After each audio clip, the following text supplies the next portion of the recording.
매년 올라가는 건강보험료. 여러분들은 매년 오르고 있는 이 건강보험료에 대해 어떻게 생각하시나요? 아휴, 진짜 속상해 죽겠어. 안 그래도 계속 물가도 오르는데 이 건강보험료까지 오르니까 부담이 안 될 수가 없네. 뭐 이렇게 생각하고 계신 분들이 많으실 텐데요. 2022년일 기준 직장가입자 평균 보험료는 14만 4,643원이었으나 2023년에는 1.49%가 인상된 14만 6,712원을 지불해야 한다고 하죠. 이 수치는 우리나라 건강보험료 역사상 사상 최초로 급의 7%를 돌파한 기록으로 일각에서는 경제 침체와 물가 인상, 코로나19 장기화 등 가입자의 지불 여력 악화를 고려하지 않는 처사라는 이야기가 나오고 있습니다. 그래도 우리는 이런 의료보험 제도 덕분에 좋은 혜택을 받잖아요. 우리나라에서 대부분의 사람들이 감기나 배탈 같은 단순 질병에 걸려도 병원 가는데 문제 없고 진료를 다 받은 다음에 진료비나 약값 폭탄을 맞을 일은 없으니까. 그러다 보니 많은 사람들이 열심히 번 돈으로 비싼 듯 안 비싼 듯한 건강보험료를 의무감을 가지고 잘 납부하게 되는데, 하지만 최근 이런 제도를 악용해 비교적 싼 값에 치료받는 사람들이 증가하고 있다고 합니다. 여기서 중요한 건 이 피 같은 국민의 세금이 우리나라 사람도 아닌 일부 외국인, 또 그 중에서도 중국인의 비중이 크다는 겁니다. 아니 이게 무슨 일인가 하고 살펴봤더니 어느 한 중국인이 SNS에 한국에서 건강보험에 가입하면 진료비가 싸다라는 영상을 올리는 사례도 있었고, 심지어 한 60대 중국인이 2017년부터 2021년까지 국내 병원에서 약 33억 원에 달하는 진료를 받고 본인 부담금은 3억 3천만 원만 지불했던 사례도 있었죠. 자, 그럼 느레이그 빼면 아프면 한국행? 이런 말이 나오는 게 말이 됩니까? 건강보험료를 악용하는 중국인. 현 지금 바로 시작합니다. 우리나라에는 4대 보험, 산업재해보험, 국민연금보험, 고용보험, 그리고 국민건강보험이 있죠. 그 중에서도 이 국민건강보험은 우리나라 국민이 질병이나 부상으로 인해 발생한 고액의 진료비로 가계에 과도한 부담이 되는 것을 방지하는 보험입니다. 뭐 국민들이 평소에 보험료를 지불하고 국민건강보험공단이 이 돈을 가지고 관리를 하다가 필요할 때 보험급여를 제공함으로써 국민 상호간 위험을 분담하고 필요한 의료 서비스를 받을 수 있도록 하는 사회보장제도인 거죠. 쉽게 말해 국민들이 병원 갔다가 통장에 빵꾸 안 나도록 방지하는 보험이라고 보시면 될 것 같습니다. 아니 근데 생각해보면 국민건강보험료는 자연스럽게 내 통장에서 돈이 빠져나간 것 같은데, 이건 언제부터 시작이 된 거야? 이 국민건강보험의 시작은 시간을 거슬러 올라간 1977년이었는데요 얘들아, 저기 북한은 의료 서비스가 무료라고 하는데 우리도 뭐 좀 해야 되지 않겠냐? 어허, 길에 어디서 들었는지는 모르겠지만 우리는 모든 의료 서비스가 무료라고.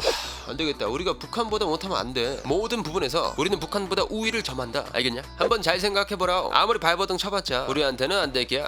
당시 박정희 대통령은 우리나라 경제를 엄청난 속도로 성장시켰지만 이때까지만 해도 북한이 의료 서비스 측면에서는 우리나라보다 조금 더 앞서 나가고 있다는 이야기가 있었습니다. 하지만 박정희 대통령은 북한한테 지는 거 자존심이 절대로 허락 안 해. 또 아무리 못 먹고 못 살았다 하더라도 뭐가 됐던 북한보다 못한 거 용납이 안 되는 거지. 그렇게 박정희 대통령은 어떻게 하면 북한을 앞서 나갈 수 있을까 고민하다 하나의 정책을 생각하게 되죠. 바로 의료보험. 의료보험 정책은 이미 1963년 의료보험법의 제정으로 임의 가입을 하도록 만들었지만 아무래도 당시에는 하루하루가 너무 살기 힘들었던 탓에 아무도 가입하는 사람이 없었다고 하죠. 하지만 이때는 상황이 조금 달랐잖아요. 먹고 살기는 여전히 힘들어도 1960년대보단 훨씬 상황이 나아졌으니까. 그러다 보니 박정희 대통령은 공무원, 군인, 교사 500인 이상을 고용한 대기업 노동자들을 대상으로 의료보험 제도를 도입하게 됩니다. 이것이 우리나라의 국민건강보험의 시초이죠. 이후 노태우 정부는 박정희 대통령의 정책을 보완해 일부 사람들이 아닌 전 국민이 보장받을 수 있는 의료보험을 추진했고, 김대중 정부가 들어서게 되면서 오늘날의 국민건강보험으로 변경된 것입니다. 참, 우리 부모님, 할아버지, 할머니 어렸을 적에 고생이 없으셨다면 지금의 건강보험도 없었겠죠. 그리고 현재 우리는 우리나라 국민이라면 국민건강보험의 혜택을 받을 수 있게 되었습니다. 뭐 이게 별게 아닌 걸로 느껴질 수 있겠지만, 자, 한번 생각해봅시다. 전 세계에서 가장 선진국 하면 어떤 나라가 떠오르시죠? 네, 여러분들도 예상할 수 있다시피 바로 미국이죠. 여기서 우리나라와 세계 최강국인 미국과 의료 서비스 이해가기 쉽게 병원비를 비교해보면, 먼저 우리나라에서 감기나 배탈이 나게 되면 병원에 가잖아요. 그리고 진료받고 치료받고 결제하고 약값까지 싹 다 계산해서 카드 내역서를 한번 확인해보죠. 그러면 끽해봤자 만원에서 2만원 안팎입니다. 그렇다면 미국은 감기나 배탈이 났다고 해서 절대 병원에 가지 않는다고 합니다. 왜냐? 병원비가 상상을 초월하거든. 최근 코로나19로 몸 상태가 너무 안 좋아 병원에 갔다 한 사람이 체온 체크하는 데만 13만원을 지불했다고 하는데, 죽을 정도도 아닌 감기나 배탈로 병원에 간다? 미국 사람으로선 이건 그냥 엄두가 안 나는 거지. 뭐 상황이 너무 시급해서 구급차를 불러 병원으로 이동하는 것만 $1000, 하나로 135만원 정도 하고, 아이를 출산하기 위해 1박 2일 동안 입원했던 여성의 병원비는 $50,000, 하나로 6,500만원이 청구되었다고 하죠. 심지어 이런 상황으로 인해 오죽했으면 미국에서 암 걸리면 개인 파산 확정이다 라는 말이 나오기까지 하는데, 우리는 대한민국에서 태어나 의료 서비스를 받는 것에 감사한 겁니다. 하지만 모든 정책에는 득과 실이 존재하기 마련이죠. 아니, 건강보험료가 날이 가면 갈수록 비싸죠. 직장가입자 평균보험료 건강보험료율에 따르면 2018년에는 6.24%, 2019년에는 6.46%, 2020년 6.67%, 2021년 6.68%, 그리고 현재는 6.99%에서 내년 7.09%로 인상되었죠. 뭐 이렇게만 보면 얼마 차이가 안 나 보일 수 있겠지만, 쉽게 생각해보면 자신의 월급 곱하기 7.09%를 떼가는 거니까 직장인 가입자들은 정말 마음이 아픈 거죠. 직장인? 그 친구들은 재산에서는 안 떼니까 그래도 좀 낫지. 우리를 봐. 네, 직장인 가입자가 아닌 자영업자나 프리랜서 같은 지역 가입자들은 상황이 좀 다르잖아요. 직장인 가입자들과는 다르게 차량, 아파트 전세금 같은 재산이 다 포함이 되니까 건강보험료 폭탄을 맞게 되는 겁니다.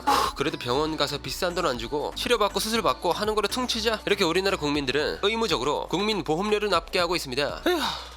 뭐 어떻게 하겠습니까? 안 아픈 게 제일 좋겠지만 마음대로 안 아플 수도 없고 결국에는 우리의 피 같은 돈으로 비교적 싼 값에 의료 서비스를 받을 수 있는 건데 이전부터 꾸준히 문제가 되고 있는 것이 있죠. 바로 외국인 원정 치료. 이 외국인 원정 치료가 뭔 뜻인가 하면 말 그대로 외국인이 우리나라에 입국해서 치료를 받는 거죠. 아니 왜 자기 나라에서 치료 안 받고 우리나라까지 와서 치료를 받는 거야? 라고 물으신다면 아까 전에 말씀드린 미국처럼 우리나라만큼 의료보험이 활성화되어 있는 국가는 몇 없다고 합니다. 다시 말해 우리나라처럼 싼 값에 진료를 받을 수 있는 나라는 몇 없다는 건데 그러다 보니 몇몇 외국인들이 우리나라로 들어와 건강보험에 가입 후 치료를 받는 거죠. 그리고 2022년 7월을 기준으로 우리나라 외국인 건강보험 가입자는 125만 398명, 그 중에서도 피부양자는 약 20만 명에 달한다고 합니다. 물론 우리나라에서 정당하게 일도 열심히 하고 세금도 꼬박꼬박 잘 내고 뭐 이렇게만 한다면 세금을 내는 혜택은 당연히 받아야 하는 게 맞는 거잖아요. 아니 우리나라 사람들도 해외 나가서 일을 하게 된다면 해당 국가에서 혜택을 받는 것은 당연한 거니까 외국인 건강보험이 무조건 적으로 나쁘다는 것은 아닙니다. 여기서 문제가 되는 것은 이 보험을 악용하는 사람들이었죠. 특히 피부양자들이 문제가 되는 경우가 많은데 먼저 재외국민을 포함해 국내 6개월 이상 머무는 외국인들은 모두 의무적으로 건강보험에 가입해야 합니다. 이때부터 매달 11만원 이상씩 꼬박꼬박 납부해야 하죠. 만약 보험료를 납부하지 않은 외국인들을 보험급여가 제한돼서 체납 기간 중에 병원을 이용할 경우 의료비를 전액 부담하게 됩니다. 그런데 이 피부양자들은 조건이 조금 달라. 피부양자 제외 소득 요건은 첫 번째 합산 과세 소득 연간 2천만원 초과, 두 번째 재산세 과세 표준액 9억원 초과, 세 번째 소득 1천만원 플러스 과세 표준액 5억 4천만원 초과. 뭐 이렇게 세 가지에 해당하지 않는다면 한국에서 체류하는 외국인이 건강보험에 가입한 이후 동일한 혜택을 받을 수 있죠. 하지만 솔직히 외국에서 살고 있는 사람들의 재산을 파악한다는 것이 그렇게 쉬운 일만은 아니잖아요. 아니 외국에서 살고 있는 실질적인 외국인들의 소득이나 재산을 어떻게 파악할 거야? 만약에 너 얼마 있어? 솔직하게 이야기해 라고 해봤자 어떻게 해서든 건강보험에 가입하려고 소득 요건 한번 쓱 읽어본 다음 요리조리 피해가겠죠. 그리고 이 문제의 중심에 빠지질 않는 사람들이 있었는데요. 바로 중국인입니다. 실제로 중국인들은 2019년 기준 외국인 건강보험 진료부담금은 5,184억 원으로 외국인 전체 지출액의 70% 이상을 차지했죠. 뭐 우리나라에서 체류하는 중국인들이 워낙 많아서 지출이 많은 건가? 라고 생각할 수 있지만 2018년을 기준으로 봤을 때 우리나라에 체류하는 외국인 중 중국인은 46%로 절반조차 되지 않았습니다. 아니 반도 안 되는 비중이 지출액의 70%를 차지한다고? 이게 말이 돼? 안타깝게도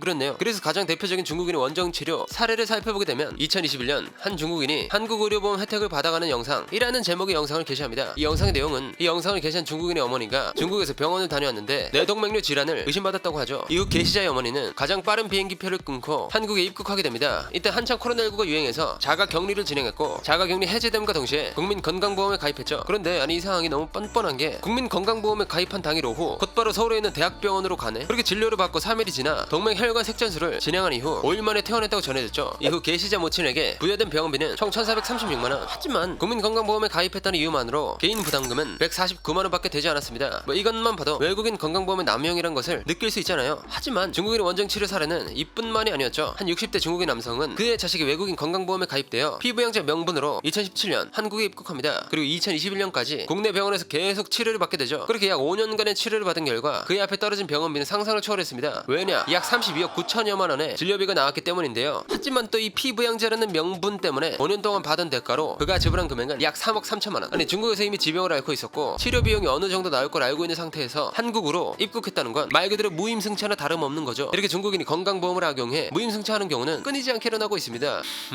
우리 국민들과 같은 기준으로 건강보험료를 지불한다고 해도 이건 좀 아니지 않나? 그래도 현재 정권이 이 외국인 건강보험 문제를 해결하기 위해서 검토 중이라고 하는데요. 실제로 윤석열 대통령은 이런 말을 남겼습니다. 정말 국민이 잘 차려놓은 밥상에 숟가락만 얹는 외국인 건강보험 문제 해결하겠습니다. 상황이 이런 만큼 어떤 해결책을 제시할지는 조금 더 지켜봐야 할 것 같습니다. 자, 그럼 중국인을 포함한 외국인들이 건강보험을 악용하지 않기를 바라면서 오늘의 1급 비밀 마치도록 하겠습니다. 다음에 또 다른 이야기를 담은 서류 1급 비밀 파일을 들고 다시 찾아오도록 하겠습니다. 감사합니다.